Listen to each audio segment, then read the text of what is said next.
Olá, amigo internauta, tudo bem? Eu sou o Felipe Piccoli, do Departamento de Marketing e Comunicação da Barenbrug do Brasil.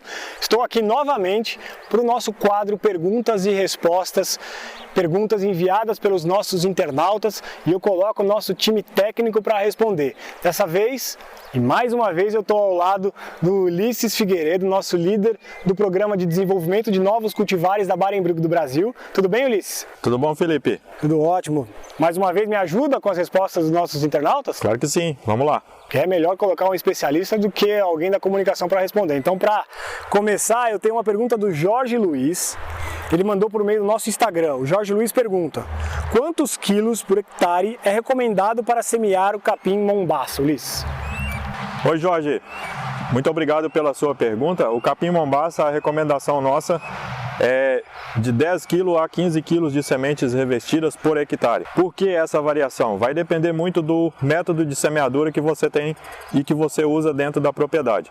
Se você faz um bom preparo do solo e usa um método de semeadura que compacta a semente no solo ou que cobre essa semente de 1 a 2 centímetros de profundidade, você pode usar tranquilamente a recomendação mínima de 10 quilos. Agora, se a condição do solo é mais adversa, não está muito bem preparado, e se você simplesmente vai fazer a semeadura a lanço sem uma compactação e sem uma incorporação no solo, aí você tem que aumentar a taxa de semeadura para alcançar um estande de plantas ideal no estabelecimento da forrageira do cultivar mombaça. Então, importante muito você tomar em conta como é a sua condição de semeadura. Se é uma condição boa, você pode trabalhar na taxa mínima de 10 kg. Se é uma condição adversa, aí você tem que aumentar, chegando até 15 kg por hectare de semente revestida para a forrageira mombaça. Legal, Ulisses. O Dalton Rosa Viana, também por meio do nosso Instagram, mandou a seguinte pergunta: qual a melhor semente para morro com solo de média a baixa fertilidade? Veja bem, Dalton, você tem duas situações aí, né? A condição do solo, que é de baixa a média fertilidade, bem como uma condição de morro, onde você vai ter declive e possivelmente aí com as chuvas, principalmente chuvas mais torrenciais, ter erosão no solo. Então você precisa de uma forrageira ou uma espécie que vai cobrir bem esse solo, vai ter um bom perfilhamento para que não favoreça aí a questão da erosão. Então, dentro do que a gente tem hoje de forrageiras tropicais para a condição de morro, eu recomendaria aí as cultivares de Braquiária decumbens, bem como as cultivares de Braquiária umidícola, que são plantas menos exigentes, atendem aí a sua demanda de baixa a média fertilidade, bem como são plântulas estoloníferas, principalmente a umidícola, ela vai fechar bem o solo. E é importante você fazer um ajuste da taxa de semeadura para que no início você tenha muitas plantas no estande ali, para que feche a área o mais rápido possível e aí você não venha ter problema com as erosões. Tá bom, Dalton? Ulisses, eu tenho mais uma pergunta aqui, que também chegou por meio do nosso Instagram. Ela foi feita pelo Éder Assis.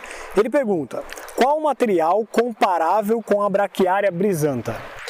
Éder, veja bem, a sua pergunta ela é muito generalista, né? Quando você fala qual cultivar é comparável, qual genótipo comparável com a Braquiária brisantha, a gente precisa entender o que você está querendo dizer que é comparável, né? Então eu vou fazer um contexto aqui para que você mesmo tenha a possibilidade de fazer uma interpretação dessa comparação com a espécie Braquiária brisantha. E vai ser com base em 3 fatores, né? Em relação à questão da adaptação da espécie aos diferentes tipos de solo e às diferentes regiões que a gente tem no país. A outro fator é com relação à produção mesmo de massa e massa de lâmina foliar, que é o que o animal seleciona, e também com relação à qualidade da forragem. Então, dentro das espécies de braquiárias que a gente tem mais plantada no Brasil hoje são a Braquiária brisantha, como você já citou, a Braquiária decumbens, a Braquiária rusiziense e a Braquiária umidícola.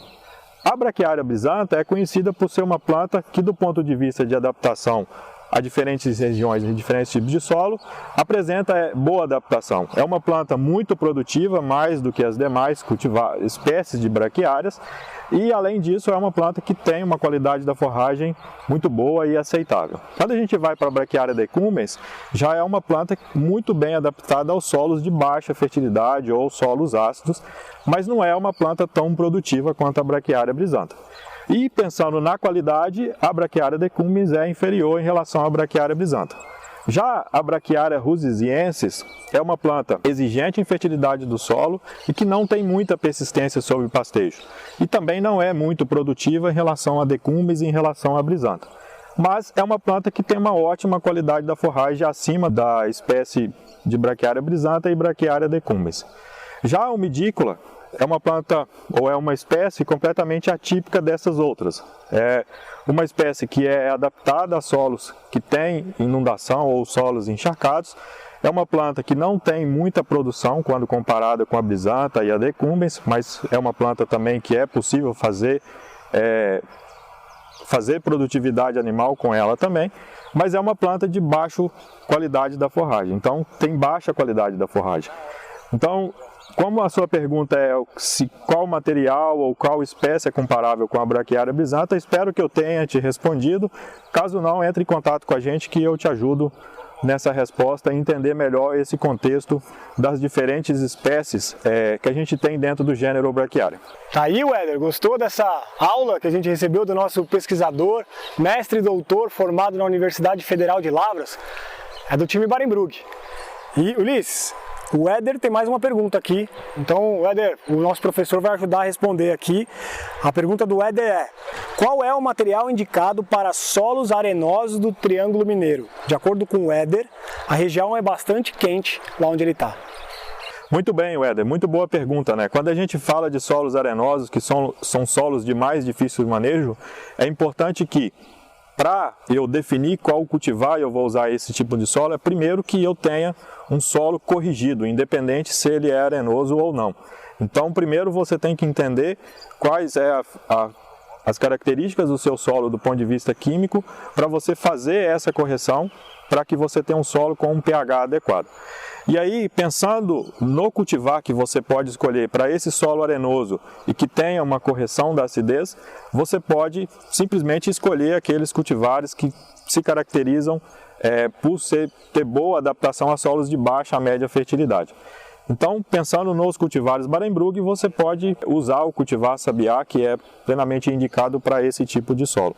E complementando a sua pergunta, que você falou que na região do Triângulo Mineiro é muito quente, né? Isso é muito bom porque nós estamos falando de cultivares que são de espécies plenamente adaptadas ao calor, né? Então, se você tem um solo corrigido, com boa fertilidade, com a cultivar adequada e tendo disponibilidade de luz, calor e água, você vai conseguir aumentar a produtividade da sua propriedade aí tranquilamente no Triângulo Mineiro, sem sombra de dúvida, não precisa ficar preocupado porque aí é quente. Aí, obrigado, Ulisses, pela sua participação, obrigado pela resposta do Weder e de todos os outros internautas, obrigado pela ajuda. Por nada, Felipe, estamos à disposição aí dos nossos internautas. Legal, e se você tem alguma dúvida e quer falar com o nosso time técnico, mande sua pergunta por meio dos nossos canais sociais, o YouTube, o LinkedIn, o nosso Facebook, nosso Instagram e até mesmo pelo nosso e-mail, atendimento@barenbrug.com.br. É isso, eu fico por aqui hoje e volto com mais perguntas e respostas enviadas por vocês, internautas. Um abraço!